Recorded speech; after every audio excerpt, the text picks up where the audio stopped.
Welcome to Way to Success Frame. Today we will learn history from class 8. And the chapter which we study is When People Rebel 1857 and After. In our previous chapters, we have studied that the policies made by the Britishers were affecting the lives of the Indian people in many ways.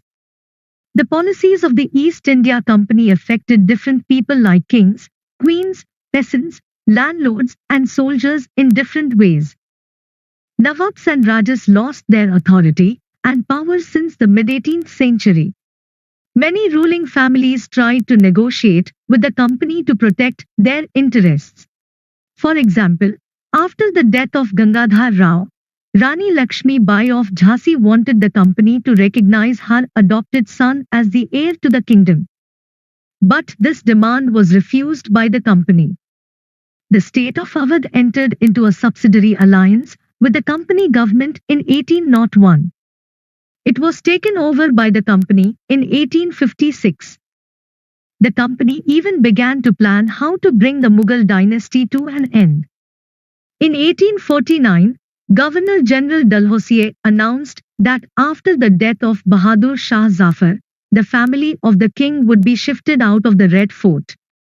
In 1856, Governor General Canning decided that Bahadur Shah Zafar would be the last Mughal king. Bahadur Shah Zafar spent the last years of his life in a jail in Rangoon along with his wife. The peasants and the sepoys. The peasants and zamindars resented the high taxes and the rigid methods of revenue collection in the countryside. Many failed to pay back their loans to the moneylenders and gradually lost the lands they had tilled for generations. The sepoys were Indian soldiers who were recruited into the company's army. They were unhappy about their pay, allowances, and conditions of service. Some of the new rules violated their religious sensibilities and beliefs. In those days, many people in the country believed that if they crossed the sea, they would lose their religion and caste.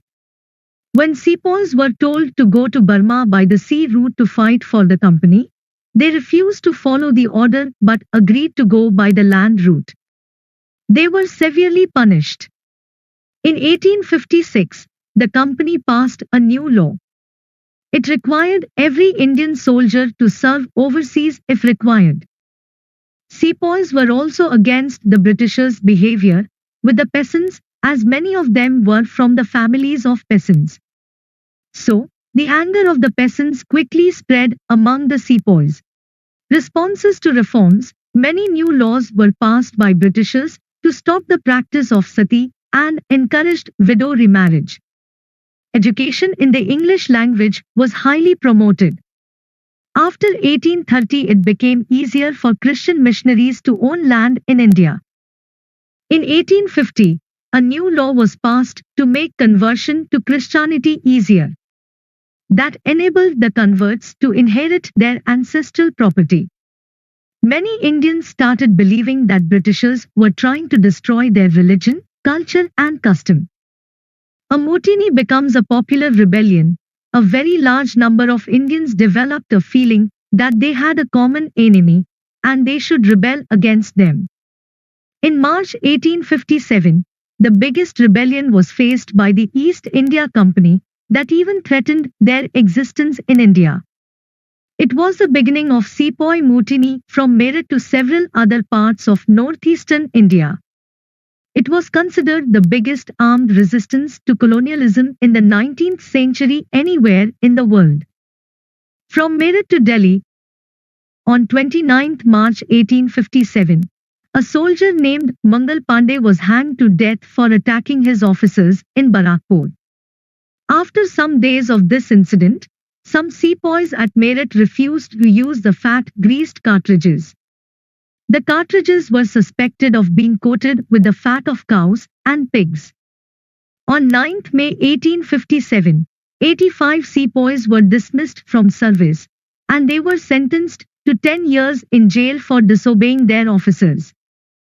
The soldiers marched to the Meerut jail on 10 May and released the imprisoned sepoys.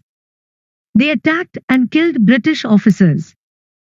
They captured guns and ammunition and set fire to the buildings and properties of the British. After this, the Sepoys reached Delhi in the early morning. The Sepoys then gathered at Red Fort and demanded to meet the Mughal Emperor Bahadur Shah Zafar.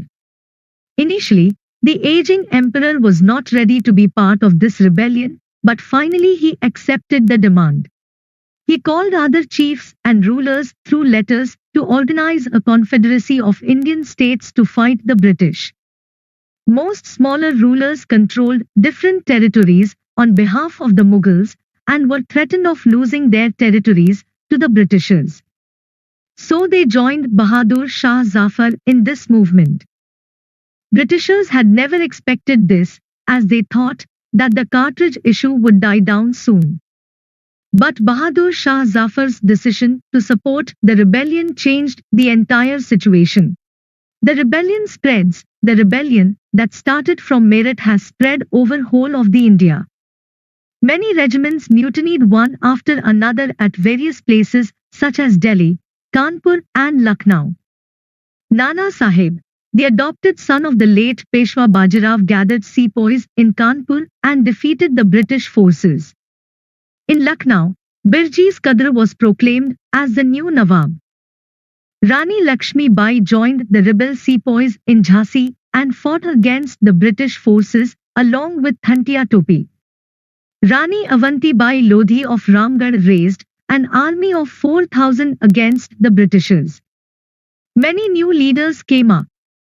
For example, Ahmadullah Shah, a Maulvi from Faizabad, raised a huge force of supporters and fought against Britishers in Lucknow. Bhakt Khan, a soldier of Bareilly, and Kunwar Singh of Bihar were some of such fighters who fought against Britishers. The company fights back. Now the company wanted to repress the revolt completely. So, it brought reinforcements from England and passed new laws to convict the rebels easily. Delhi was recaptured by the Britishers in September 1857. The last Mughal ruler, Bahadur Shah Zafar, was sentenced to life imprisonment in Rangoon in October 1858. Bahadur Shah Zafar died in the Rangoon jail in November 1862. Lucknow was taken in March 1858, and Rani Lakshmi Bai was defeated and killed in June 1858. Rani Avanti Bai chose to embrace death when surrounded by the British on all sides. Thantia Topi escaped to jungle and gathered tribal and peasants to fight, but he was captured and killed in April 1859. The British tried their best to win back the loyalty of the people. For this they announced revolts for loyal landholders with the traditional rights over their lands. Aftermath. Let's look at some of the important changes introduced by the British. In 1859, Britishers gained back their control in the country. In 1858, a new rule was passed to transfer the control of East India Company to the British Crown for the better administration of India. All ruling chiefs assured that their territory would never be annexed in the future, and their kingdom will be passed on to their heirs, including the adopted son. But the Indian rulers were to hold their kingdoms as subordinates of the British Crown. The proportion of European soldiers will be increased and Indian soldiers will be reduced. And more Indian soldiers will be recruited from Gurkhas, Sikhs and Pathans. The land and property of Muslims were taken away, as the Britishers were suspicious of them, that they were responsible for the rebellion. The Britishers started respecting the culture and custom of Indians. Policies were made to protect landlords and zamindars and give them security of rights over their lands. Dears, from this chapter, we learnt the outrage of the people of India from different backgrounds against Britishers.